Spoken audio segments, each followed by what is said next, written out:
Pernahkah kamu marah? Bukan marah yang biasa, tapi marah yang membuat tubuhmu gemetar, suara hatimu membisu, dan satu-satunya suara yang terdengar hanyalah desakan untuk melawan. Amarah, emosi yang begitu kuat, hingga dalam sepersekian detik ia bisa mengubah cinta menjadi benci. Logika jadi kabur, dan kamu berubah jadi orang yang bahkan tidak kamu kenali sendiri. Secara neuroscience, saat kita marah, amigdala, bagian otak yang bertugas mendeteksi ancaman, mengambil alih kendali. Ini disebut amigdala hijack. Logika yang berada di prefrontal cortex, bagian otak yang berpikir rasional, kehilangan kendali. Tubuh melepaskan hormon adrenalin dan kortisol, membuat detak jantung naik, otot menegang, dan fokus menyempit. Inilah kenapa ketika marah, kita seringkali berkata, "Aku tidak tahu kenapa aku bisa berkata seperti itu." Karena memang pada saat itu kamu tidak sedang berpikir, kamu sedang bertahan atau merasa diserang. Filsuf Yunani kuno Seneca pernah mengatakan, amarah adalah kegilaan sesaat. Ia melihat amarah bukan sebagai kekuatan, tapi sebagai bentuk kelemahan yang menyamar sebagai keberanian. Dan hari ini, sains membuktikannya.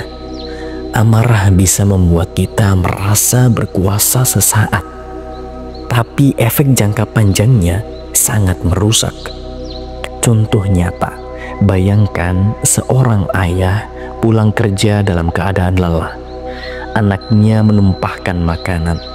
Tanpa sadar ia membentak dengan keras. Anak itu menangis. Tapi yang lebih menyakitkan bukan tangisan itu, tetapi retakan kecil dalam rasa aman anak terhadap ayahnya. Retakan yang tak terlihat, tapi membekas seumur hidup. Dalam hubungan, amarah bisa menjadi api kecil yang jika tidak dijaga akan membakar semuanya. Kepercayaan, cinta, bahkan harga diri. Psikologi modern menyebutkan sebagai emotional dysregulation. Ketika kita tidak bisa merespons emosi dengan sehat, kita menjadi reaktif, bukan reflektif. Dan reaktivitas adalah musuh dari hubungan yang sehat.